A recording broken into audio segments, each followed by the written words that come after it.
आकाश रजड़िया बंसल गोत्र पुनः उमा शंकर नारायण देवी राजड़िया पुत्र श्याम क्षेत्र से श्याम पारे प्यारे की श्याम बाबा खाटू नरेश की जय। खाटू से आज हमें अवसर मिला और खाटू का अवसर ही हम सभी प्राप्त कर रहे हैं। बाबा सबके कृपा बनाए रखें। बाबा के इसी कृपा प्रार्थना से बाबा का मैं मनन करते हुए आज की कथा बाबा से यही प्रार्थना करूंगा। इस कथा स्थल पर, इस क्षेत्र पर आप पधार कर सभी देवी देवताओं को आने का मत देते हुए कथा का श्रवण करने के साथ करें, हम पर आशीर्वाद प्रदान करें। हम लोगों ने कल अद्भुतपूर्व कथा पढ़ी थी। हम लोगों ने कल पढ़ा था कि स्कंद पुराण के इस खंड का हम लोगों ने जाना। हम लोग किस प्रकार बाबा भोलेनाथ की कृपा पा सकते हैं ये जाना। किस प्रकार हमें शिवलिंगों के पूजन इत्यादि करना चाहिए ये जाना। किस प्रकार सोमेश्वर महादेव में बाबा भोलेनाथ की कृपा हुई।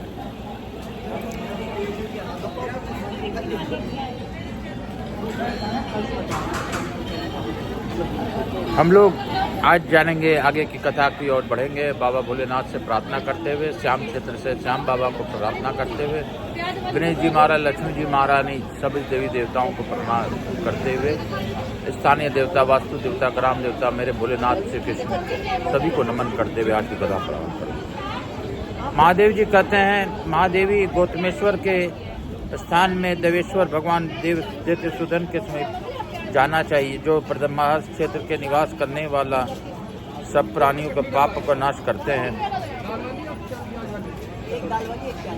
देवसूदन सबके कार्यों को सिद्धि कर लेते हैं। बहुत सागर में पड़े हुए प्राणियों के उतारने के लिए ये सुदृढ़ जहाज की भांति स्थित है। पार्वती वट वृक्ष कल्पवृक्ष वेदय पर्यंत भगवान देवसूदन तथा महामुनि मार्कंडेय, इनका 7 कन्या का कल्पों तक क्षय अथवा विनाश नहीं होता। दैत्यसूदन से बढ़कर दूसरा कोई देवता इस पृथ्वी पर नहीं है। उनका क्षेत्र यवाकार है, वह सब पातकों का नाश करने वाला है। ऋषि मुनियों से सेवित तथा यक्ष, विद्याधर और नागगण का आश्रय है। इस वैष्णव क्षेत्र की सीमा इस प्रकार है: पूर्व में यमतेश्वर, पश्चिम में सोमेतेश्वर तक, उत्तर में विशालक्षित तक और दक्षिण में समुद्र तक वह फैला हुआ है। जो मनुष्य इस क्षेत्र में मृत्यु को प्राप्त होता है वे सब स्वर्लोक जाते हैं। वहाँ जो कुछ दान, होम, जप और तप किया जाता है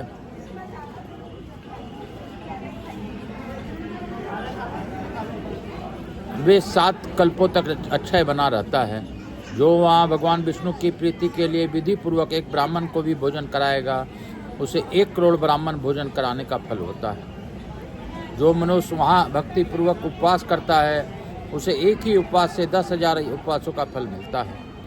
जो मानव कार्तिक मास की द्वादशी की चक्र तीर्थ में स्नान करके इंद्रिय संयम पूर्वक उपवास एवं विधिवत भगवान विष्णु की पूजा करता है वह सब पातकों से मुक्त हो जाता है।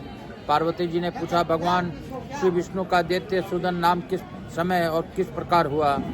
महादेव जी ने कहा, देवी, भगवान दैत्यसूदन विष्णु के नाम अनादि और अनंत हैं। प्रत्येक कल्प में उनके नए नए नाम प्रसिद्ध होते हैं। पूर्व कल्प में उनका नाम श्रियावृत था, दूसरे कल्प में वामन हुआ, तीसरे में वे वृजांग कहलाएं, चौथे में कमला प्रिय नाम हुआ, 5वें में दुखहर्ता, 6ठे में पुरुषोत्तम और 7वें कल्प में वे दैत्यसूदन नाम से प्रसिद्ध हुए हैं। पूर्व काल में देवताओं और असुरों में बड़ा भारी युद्ध हुआ। उससे देवकंटक दानवों से पराजित होकर सब देवता क्षीर सागर में निवास करने वाले श्री हरि को शरण में गए और प्रणाम करके उनकी स्तुति करने लगे।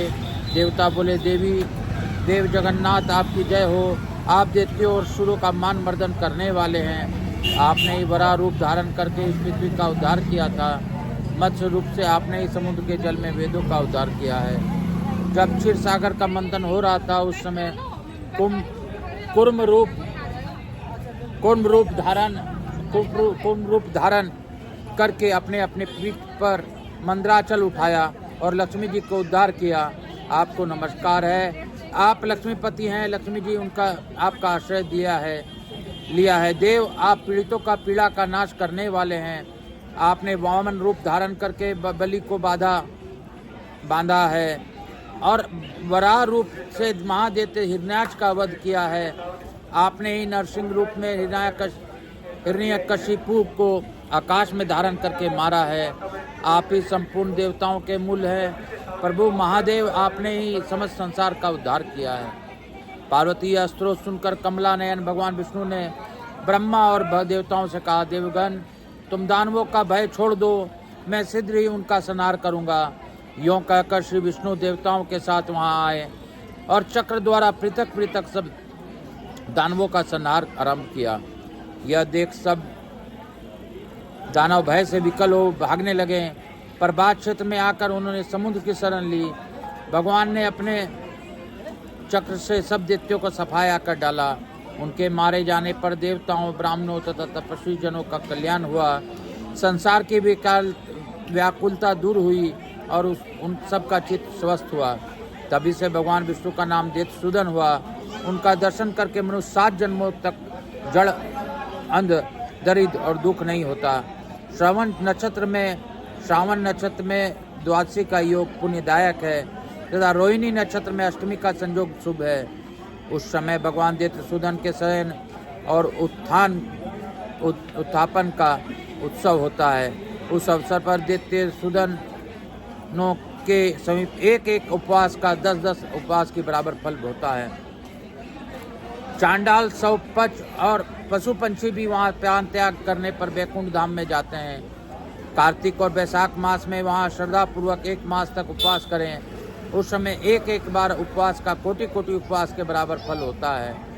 विष्णु क्षेत्र का ऐसा प्रभाव है, जो वहाँ 1 मास या 1 पक्ष तक दीपदान करता है, उसे कोटि गुना ने अधिक फल को प्राप्त होता है। जो आषाढ़ शुक्ल एकादशी को निराहार रहकर भगवान दैत्यसूदन का पंचामृत से नहलाकर नित्य पूजा करे और नियम पूर्वक उनके समीप रहकर चातुर्मास व्यतीत करे, उसके ऊपर भगवान विष्णु संतुष्ट होते हैं।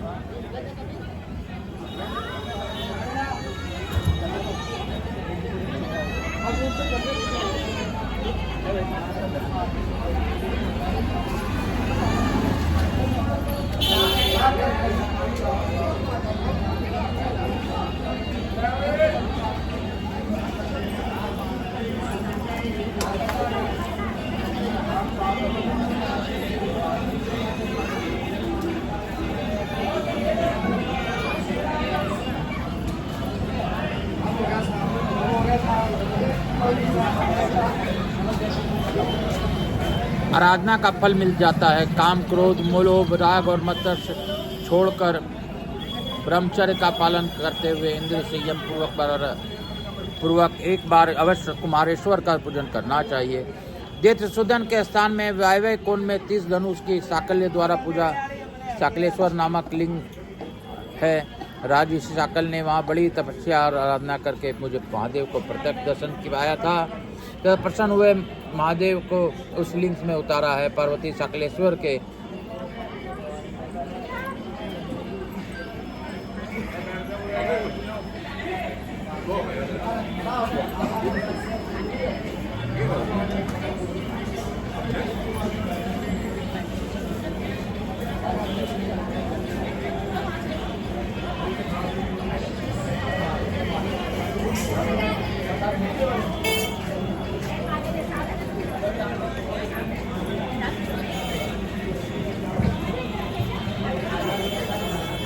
भगवान विष्णु संतुष्ट होते हैं।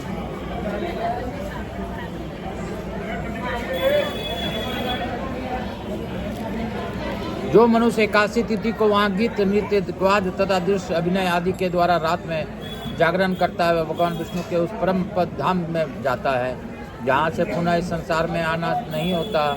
जिनकी निद्रा दैत्यसूदन के समीप जागरण में बीत जाती है, वे स्वप्न में भी यम मार्ग, यमपुरी, यमदूत तथा अशीपत्रवन आदि नरकों का दर्शन नहीं करते। जो एकादशी को उपवास करके द्वादशी के दिन वहाँ नैवेद्य तुलसी पत्र भक्षण करता है, उसकी कोटि हत्याओं का नाश हो जाता है। पार्वती सब पातकों का नाश करने वाले चक्रतीर्थ में स्नान करके भगवान दैत्यसूदन के सेवा के लिए पीले वस्त्र गौ तथा स्वर्ण का दान करना चाहिए। बोलो शंकर भगवान की जय। बोलो मेरे काशी विश्वनाथ की जय। कालहरा दुखहरा दारिधरा कष्टहरा हर हर महादेव। शंभु शंभु बोल बम का नारा है, बाबा एक सहारा है। आप सबको वंदन करते हुए मैं प्रथम पूज्य देव गणपति गणेश जी महाराज को धन्यवाद देता हूँ। उनसे प्रार्थना करता हूँ सभी लोगों को इस कथा का श्रवण का लाभ प्रदान करते हुए अपने हमारे यहाँ निवास करें और अखंड कृपा बनाए रहें। मैं आवाज समझ देवी देवताओं से अनुरोध करता हूँ कि आप सभी लोगों को आशीर्वाद प्रदान कर इस कथा का श्रवण का फल प्रदान करें और अपने स्थान को गमन करें। पुनः बुलाने पर पधार का आशीर्वाद दें। मैं अपने भोलेनाथ मैया पार्वती से बार बार विनय पूर्वक अनुरोध करता हूँ, हे बाबा आप ही की कृपा है जो मैं यह कथा कर पा रहा हूँ। प्रवास काल में भी कथा कर पा रहा हूँ, यह आपके ही कारण हो पा रहा है, नहीं तो मेरे में कोई क्षमता नहीं है।